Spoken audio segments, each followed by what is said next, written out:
আজ আমরা কোরআনের এমন একটি দোয়া নিয়ে কথা বলবো যা আমার কাছে সব সময়ই খুব মানে অসাধারণ মনে হয়েছে। সূরা আল বাকারায় ২০১ নম্বর আয়াত। হুম। আপাতদৃষ্টিতে দেখলে মনে হয় খুবই সহজ একটা দোয়া, কিন্তু এর ভেতরেই যেন একজন বিশ্বাসীর পুরো জীবন দর্শনটা লুকিয়ে আছে। ঠিক। কিভাবে জাগতিক চাহিদা আর আধ্যাত্মিক লক্ষ্য এই দুটোকে এক সুতোয় বাঁধা যায়, তার এক নিখুঁত ফর্মুলা যেন এটা। বিষয়টা আসলেই গভীর। এই দোয়াটিকে তো প্রায় জামি বা সমন্বিত প্রার্থনাও বলা হয়। হ্যাঁ, হ্যাঁ। কারণ এটা শুধু আমাদের চাওয়ার তালিকা না, বরং আমাদের চিন্তার কাঠামোকেও প্রভাবিত করে। এটা শেখায় যে দুনিয়াকে অস্বীকার করে নয়, বরং দুনিয়ার কল্যাণকে আখেরাতের কল্যাণের সিঁড়ি বানিয়ে কিভাবে বাঁচতে হয়। চলুন এই অসাধারণ ভারসাম্যের গভীরে প্রবেশ করা যাক। দারুণ! তাহলে চলুন আর দেরি না করে সরাসরি আয়াতটি দিয়েই শুরু করি। আয়াতটি হল পবিত্র কুরআনের দ্বিতীয় সূরা, সূরা আল বাকারা এর ২০১ নম্বর আয়াত। ওয়ামিনহুম মান ইয়াকুলু রব্বানা আতিনা ফিদ দুনিয়া হাসানাতাও ওয়া ফিল আখিরাতি হাসানাতাও ওয়া কিনা আযাবান্নার। আর এর বহুল প্রচলিত বাংলা অনুবাদটি হল, আর তাদের মধ্যে কেউ কেউ বলে, হে আমাদের রব, আমাদেরকে দুনিয়াতে কল্যাণ দান করো এবং আখেরাতেও কল্যাণ দান করো এবং আমাদেরকে আগুনের আযাব থেকে রক্ষা করো। এই যে অনুবাদটা, এর শব্দচয়নের দিকে তাকালেই কিন্তু এর ভারসাম্যটা চোখে পড়ে। দুনিয়াতে কল্যাণ এবং আখেরাতেও কল্যাণ, দুটোকেই সমান গুরুত্ব দেওয়া হয়েছে। হুম, একদম। একটা আগে একটা পরে, কিন্তু কোনোটিই কম গুরুত্বপূর্ণ নয়। এখানেই এর মূল সৌন্দর্যটা। আচ্ছা, এই আয়াতটি নাজিল হওয়ার পেছনেও তো একটা বিশেষ প্রেক্ষাপট বা শানে নুজুল রয়েছে, তাই না? হুম। আমার মনে হয় ওটা জানলে এর তাৎপর্য বোঝাটা আরও সহজ হবে। মানে তৎকালীন আরবের মানুষেরা, এমনকি কিছু মুসলমানও হজের সময় বা অন্য সময়ে যখন আল্লাহর কাছে দোয়া করতেন, তখন মূলত জাগতিক বিষয়গুলোই চাইতেন।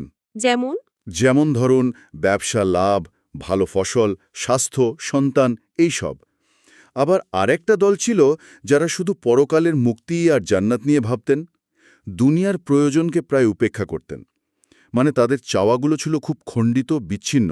ও আচ্ছা, তার মানে একদিকে একদল শুধু দুনিয়া নিয়ে ব্যস্ত আর আরেক দল দুনিয়াকে প্রায় পুরোপুরি উপেক্ষা করে শুধু আখিরাত নিয়ে ভাবছে। দুটোই তো বেশ এক্সট্রিম। একদম।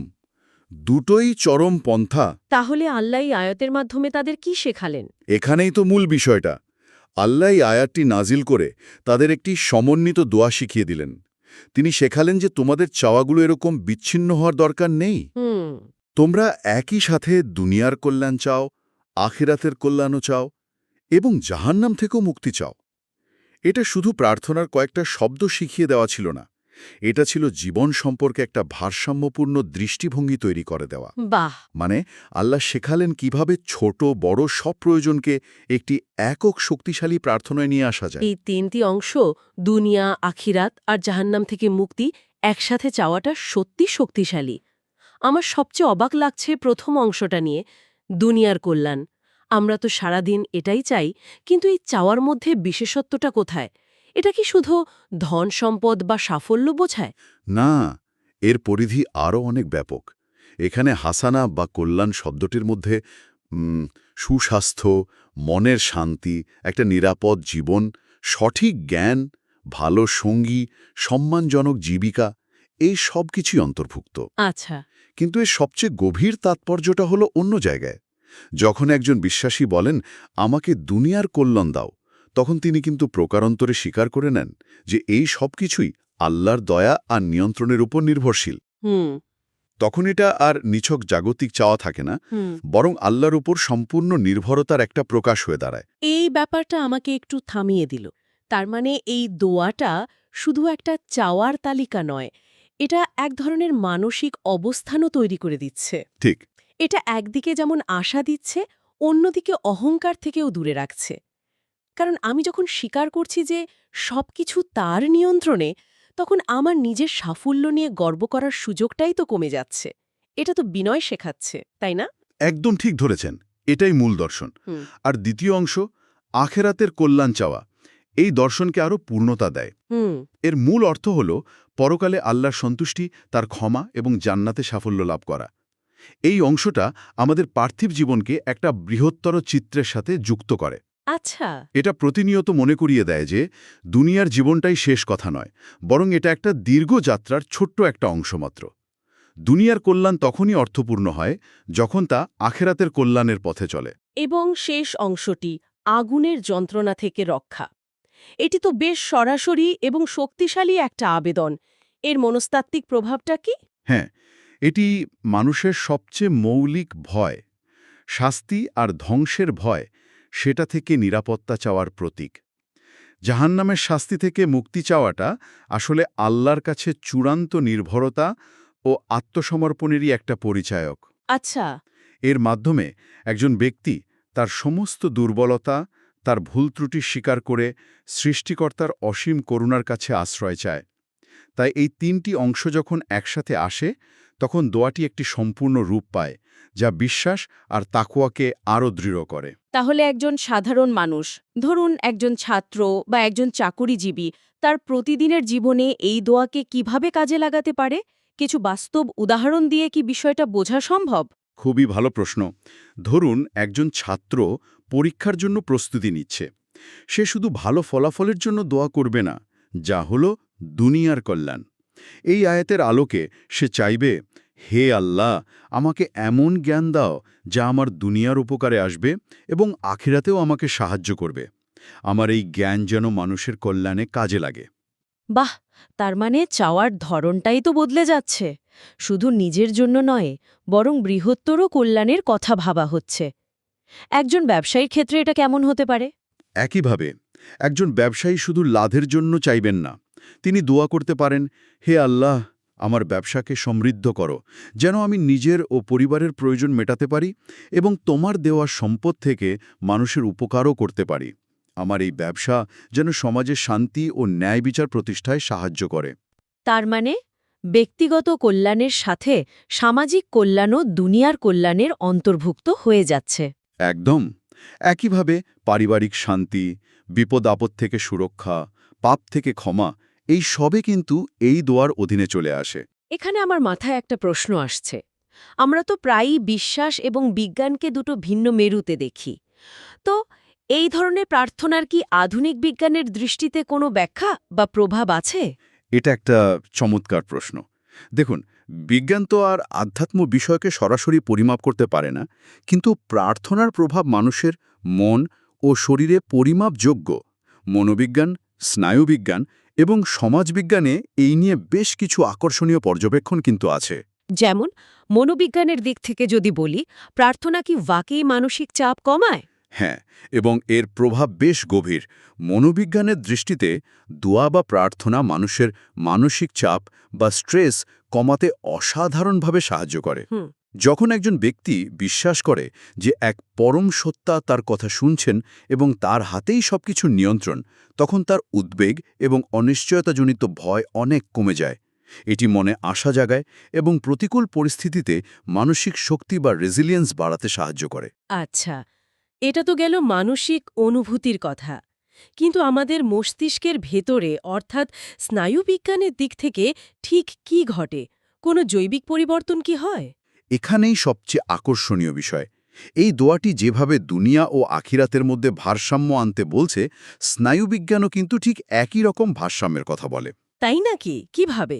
গবেষণায় দেখা গেছে, যখন আমরা শুধু জাগতিক বিষয় নিয়ে অতিরিক্ত ভাবি বা দুশ্চিন্তা করি, তখন আমাদের শরীরে কর্টিসল বা স্ট্রেস হরমোন বাড়ে। অন্যদিকে এই দোয়ার মতো একটি সামগ্রিক ও ইতিবাচক দৃষ্টিভঙ্গি মস্তিষ্কের প্রিফ্রন্টাল কর্টেক্সকে সক্রিয় করে।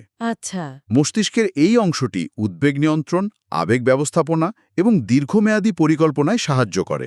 তার মানে আপনি বলতে চাইছেন, এই দোয়াটি আমাদের মস্তিষ্কের সেই অংশকে শক্তিশালী করে, যা আমাদেরকে আরও স্থিতিশীল এবং দূরদর্শী করে তোলে? এক কথায়, হ্যাঁ, গভীর প্রার্থনা বা মেডিটেশনের সময় মস্তিষ্কে সেরোটোনিন ও ডোপামিনের মতো ভালো লাগার নিউরোট্রান্সমিটারও নিঃসৃত হয়, যা আমাদের মেজাজ ভালো রাখে এবং মানসিক শান্তি আনে। বাহ! অর্থাৎ এই প্রাচীন প্রার্থনাটি যেন আধুনিক মানসিক স্বাস্থ্যের জন্য একটা প্রেসক্রিপশনের মতো। এর একটা সুস্পষ্ট নিউরোকেমিক্যাল প্রভাবও আছে। আমি এটা এভাবে কখনো ভাবিনি। তাহলে এর সামাজিক প্রভাবও নিশ্চয়ই আছে। অবশ্যই সমাজবিজ্ঞানের দৃষ্টিতে যারা নিয়মিত প্রার্থনা করেন এবং একটি বৃহত্তর আধ্যাত্মিক কাঠামোর সঙ্গে যুক্ত থাকেন তাদের মধ্যে নৈতিকতা, সহমর্মিতা এবং সামাজিক দায়বদ্ধতা বোধ বেশি দেখা যায়। এই দোয়াটি যেমন ব্যক্তিগত কল্যাণের পাশাপাশি সামাজিক শান্তির কথাও ভাবায়, তেমনি প্রার্থনার অভ্যাস ব্যক্তিকে সমাজের প্রতি আরও দায়িত্বশীল করে তোলে। এটি সমাজে স্থিতিশীলতা ও দয়াশীলতা বাড়াতে সাহায্য করে। তাহলে পুরো আলোচনার পর যদি আমি নিজে থেকে একটা সারসংক্ষেপ করার চেষ্টা করি, আমার মনে হচ্ছে এর সবচেয়ে বড় শিক্ষা হল বিচ্ছিন্নভাবে না ভেবে জীবনকে সামগ্রিকভাবে দেখা।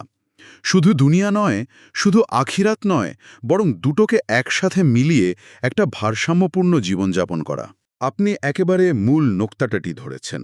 এটাই প্রথম এবং সবচেয়ে গুরুত্বপূর্ণ শিক্ষা। দুনিয়া ও আখেরাত উভয়ের কল্যাণ চাইতে হবে সমন্বিতভাবে, একটিকে বাদ দিয়ে অন্যটি নয়। আর দ্বিতীয়ত, জীবনের প্রতিটি ক্ষেত্রে আমার সাফল্য, আমার স্বাস্থ্য, আমার জ্ঞান সবকিছুর জন্য আল্লাহর ওপর নির্ভর করা। এই দোয়াটি সেই নির্ভরতারই একটি দৈনিক অনুশীলন। একদম ঠিক। আর এর সাথে আরও দুটি বিষয় যুক্ত হবে। তৃতীয়ত, জহন্নামের যন্ত্রণা থেকে মুক্তি পাওয়াকে জীবনের চূড়ান্ত লক্ষ্যগুলোর একটি হিসাবে ঠিক করা, যা আমাদেরকে ভুল পথ থেকে দূরে রাখে। ঠিক। এবং চতুর্থত, দোয়া কেবল কিছু চাওয়ার মাধ্যম নয়, এটি ঈমান এবং আল্লাহর কাছে নিঃশর্ত আত্মসমর্পণের একটি শক্তিশালী প্রকাশ। অর্থাৎ এই একটি আয়াত একজন বিশ্বাসীর জীবন দর্শন কেমন হওয়া উচিত তার একটা পূর্ণাঙ্গ রোডম্যাপ দিয়ে দেয়, যেখানে দুনিয়ার চাওয়াগুলো আখেরাতের বৃহত্তর লক্ষ্যের সাথে কোনো সংঘাতে লিপ্ত নয়, বরং একই সূত্রে গাঁথা। নিখুঁতভাবে বলেছেন। সার কথা হল, এই আয়াতটি শেখায় যে একজন মুসলিমের প্রার্থনা হওয়া উচিত সমন্বিত, যা দুনিয়ার সুবিধা, আখিরাতের মুক্তি এবং জাহান্নাম থেকে নিরাপত্তাকে এক সূত্রে বাঁধে। এটি কোনো সাধারণ চাওয়া পাওয়ার তালিকা নয়, এটি সৃষ্টার সঙ্গে সৃষ্টির এক গভীর এবং অর্থপূর্ণ যোগাযোগের দলিল। আজকের আলোচনা থেকে এটা একদম স্পষ্ট যে একটিমাত্র আয়াত কিভাবে জীবনযাপনের একটি গভীর এবং বাস্তবসম্মত দর্শন ধারণ করতে পারে। এটি জাগতিক প্রয়োজন এবং আধ্যাত্মিক আকাঙ্ক্ষার মধ্যে কোনো বিরোধ দেখে না, বরং একটি সুন্দর সমন্বয় তৈরি করে দেয়। আলোচনা শেষ করার আগে একটি বিষয় শুধু ভাবনার জন্য রেখে যেতে চাই। নিশ্চয়ই। এই দোয়াটি ব্যক্তিগত কল্যাণকে চূড়ান্ত লক্ষ্যের সঙ্গে একীভূত করে, কিন্তু আধুনিক সাফল্য বা পরিপূর্ণতার ধারণাগুলো অনেক সময় জাগতিক এবং আধ্যাত্মিক জীবনের মধ্যে একটা বিভেদ তৈরি করে। আমাদের লক্ষ্যগুলো প্রায় খণ্ডিত, কখনো শুধু ক্যারিয়ার, কখনো শুধু সম্পদ, আবার কখনো শুধু ব্যক্তিগত আনন্দ। ঠিক। এই আয়াতের সমন্বিত দৃষ্টিভঙ্গি যদি আমরা আমাদের দৈনন্দিন জীবনের লক্ষ্য নির্ধারণে প্রয়োগ করি, তাহলে তার ফলাফল কেমন হতে পারে? আমাদের সাফল্যের সংজ্ঞাটাই কি তাহলে বদলে যাবে?